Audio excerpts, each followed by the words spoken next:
Welcome to our second bite-sized video, where we aim to provide you with a brief overview of Part 3 of the Health and Care Staff in Scotland Act 2019.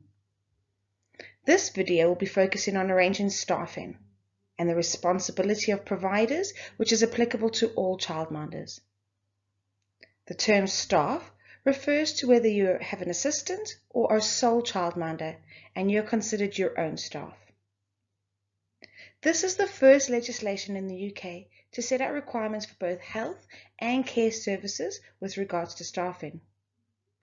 Enacted in April 2024, it affects legislation that guides the requirements of the services you currently provide. The Act links together supporting documents and guidance already in use and has now been put into legislation. The previous legislation that covered staffing was Regulation 15 of the Scottish Statutory Instruments. It was a small paragraph in the instruments which detailed how providers must have regard to the size and nature of their care service when arranging their staffing, and ensuring that at all times suitably qualified persons were working in the service. The asks of Regulation 15 are all still present in the new Act. It just goes into a little bit more detail as there is a focus on the recognition, as we all know and appreciate that high-quality staff provide a high-quality service. Part 3 of the Act outlines the duty on care services to ensure appropriate staffing. You still need to fully consider how many staff you need to provide your service. The legislation does not impose specific staffing levels, and the care inspectorate ratio guidance will not change in this time. However, you need to consider how you arrange your staffing around children's needs and not set ratios.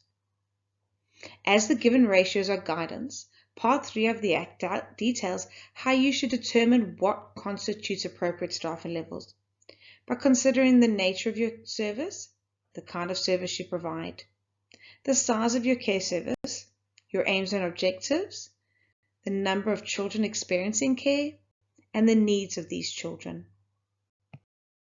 It is also Part 3 of the Act that details the training of staff and the responsibility on childminders to ensure staff are appropriately trained to carry out their duties.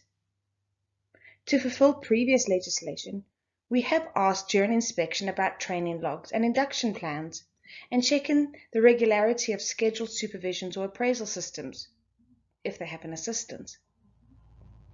This is in order for you to assess, monitor and plan appropriate training needs for yourself or individual staff if appropriate.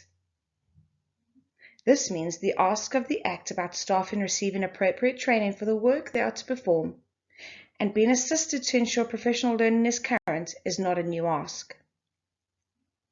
Here on this slide, there are 3 reflective questions which you could consider with regards to training for staff and part of your self-evaluation process.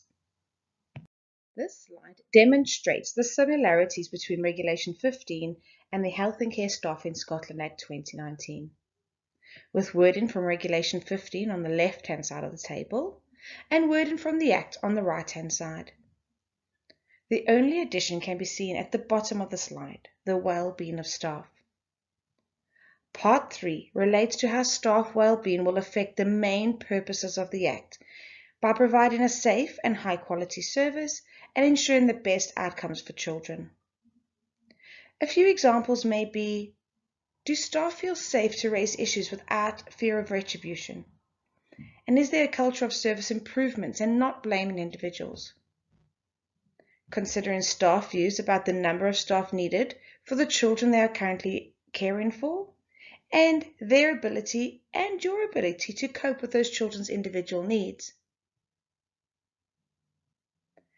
Childminders need to consider how they support assistants and themselves to feel confident in their roles and responsibilities they are to carry out. Are your assistants included in reviewing your risk assessments, policies and procedures in order to achieve those improved outcomes for the children? How do you look after your own well-being and your ability to cope with those children? More information about staff well-being can be found in the first bite-sized video, where we discuss it in Part 1 of the Act. Part 3 of the Act also details the training of staff and the responsibility on providers to ensure staff are appropriately trained to carry out their duties.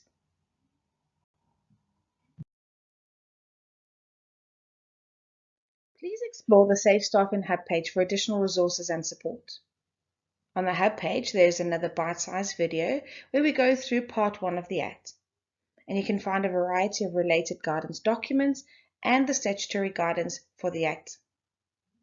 For more information or in-depth presentations, please watch the recording of the webinars which were held in January 2024.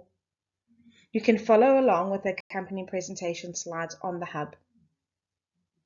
Thank you for watching this bite-sized video about Part 3 of the Health and Care Staff in Scotland Act.